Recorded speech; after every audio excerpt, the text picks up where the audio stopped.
What's up? It's Aesthetic Ozy. For those of you that don't know me from my short form content, basically, I lost 100 pounds twice. Second time, I got much leaner, got visible abs. I got in the best shape of my life, and I've been able to keep it off for the last 2 years and running now. So, today, I wanted to talk about why willpower and motivation is ass for fat loss in terms of like long-term fat loss, right? But before I get into it, so I'm a big believer that if you're not in shape, then you're not your best self, especially as a man. But if you're not your best self, then it's impossible for you to live your best life. So if you want to work with me to unlock your best self and unlock your best life, links in the description, book a free consultation call. It's also my channel bio, or you could just DM me the word lean on Instagram or TikTok, but I'm gonna be honest, I'm way more active on Instagram. So let's get into it. So why I believe that for fat loss, willpower and motivation is just your entire system and way of doing it should not rely on just willpower and motivation. So here's what I mean, right? So I mentioned that I lost 100 pounds twice, right? And part of why I mention that is because it's more the difference in my approach from each time, right? The first time, my way of doing it, so I went from 335, 336 pounds to 230 pounds, right? And I kept that for only about like 6-ish months before I started regaining. And then before I knew it, I was back up to 315 pounds, right? And then went back down, got back down. I went even further, got leaner second time, like I mentioned, right? And now I bounce between like 208 and 213, 214, depending, right? So here's the difference, right?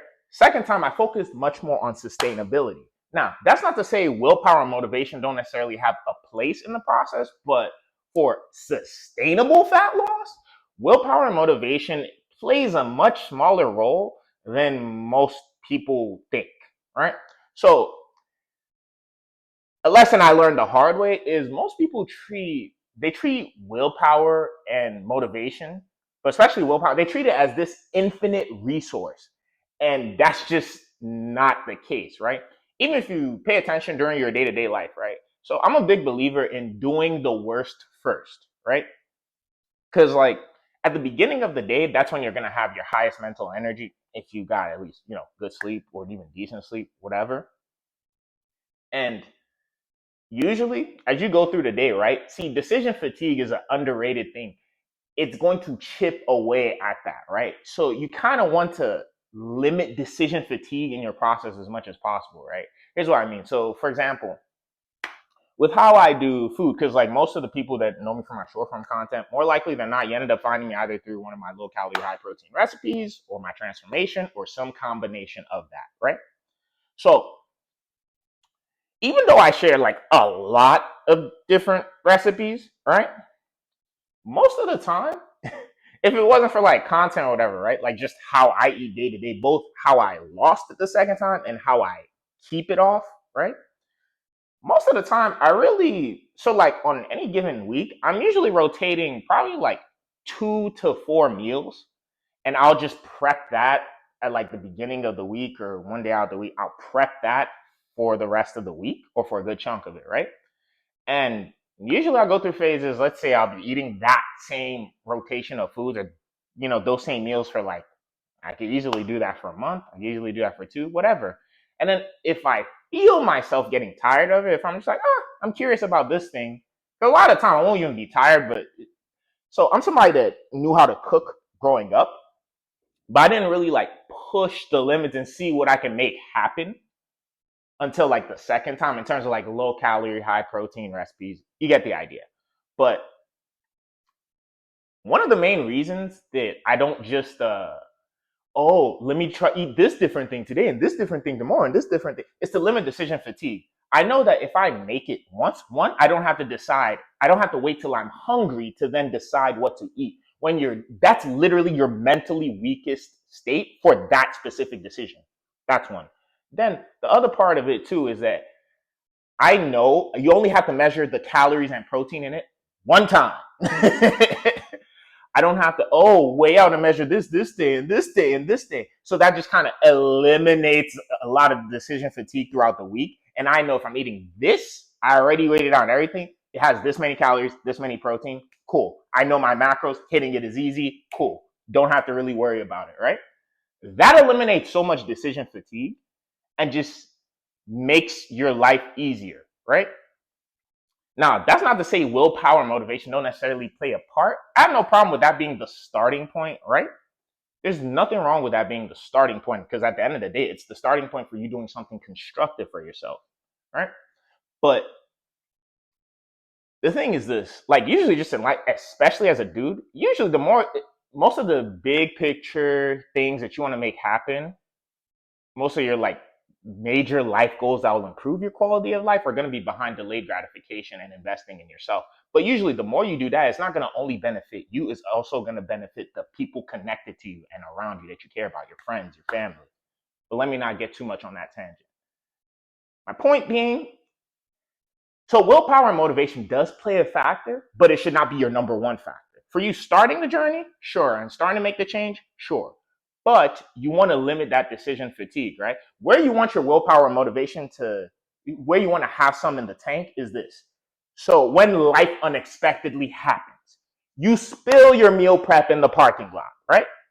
Now you would want to have some willpower and motivation in the tank to still make good decisions food-wise, or when something unexpected happens, or let's say you ended up having to stay extra at work, or for whatever reason something came up, and then you still need to hit your workout, get your steps.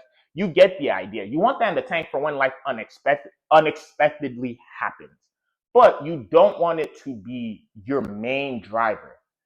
That's one of the biggest reasons that I regained. I'd probably say it's the biggest reason, right? Because the process of eliminating decision fatigue, ironically, improves your willpower, and I would say grows it, eliminating it in your day-to-day life. But then also you get smarter at using it. So that's kind of like the whole thing, right? You limit it, you get smarter at using it, and then in the process of doing those two things, as you get further, it kind of just creates an upward cycle that feeds itself. And then in the process of doing that, see, I mentioned this is an identity and mindset shift. The process of doing that reinforces that identity and mindset shift more, because you're ingraining the habits into your way of life, right? Because my goal with my fitness coach isn't just to only get you there, is to get you to be able to keep it, to get the habits ingrained enough into you to be able to keep it. I would not wish the regain I went through on my worst enemy. But in the same token, I'm happy I went through that, because I feel like it gave me just a much deeper understanding of it, right? Like, see, we're in the age of information, right? See, a lot of people, it's never been easier to learn a skill in human history. So because of our ease of access to information, think of it. If you're watching this, more likely than not, our parents, they had to go to the library, spend hours, all of that. You want to learn something, it's literally at your fingertips. But the downside to that, in my opinion, is one, we're also in the most distracted era ever. So there's many more instant gratification distractions, way less focused people, attention spans are cooked, so on, so forth, right? So the downside as well too is that, like, there's so much theoretical knowledge, but then wisdom is only gained from really doing and iterating on those reps in previous attempts. So from like actually applying, right? Like the best way I could say this is a Hormozy quote I love. So when someone's doing sales, you can read all the best sales books on the planet, but you're not going to learn near as much about sales as you will on your first 10 sales calls. It's the same concept between that, like, knowledge, theoretical knowledge, and wisdom. So yeah, that's pretty much what I wanted to talk about. Build habits into how you do it, right? Give much more thought to your system of dropping the fat. Maximize for sustainability and consistency, not just depending on willpower. Because I'm telling you right now, your willpower and motivation, it's not mine. It will run out. It will.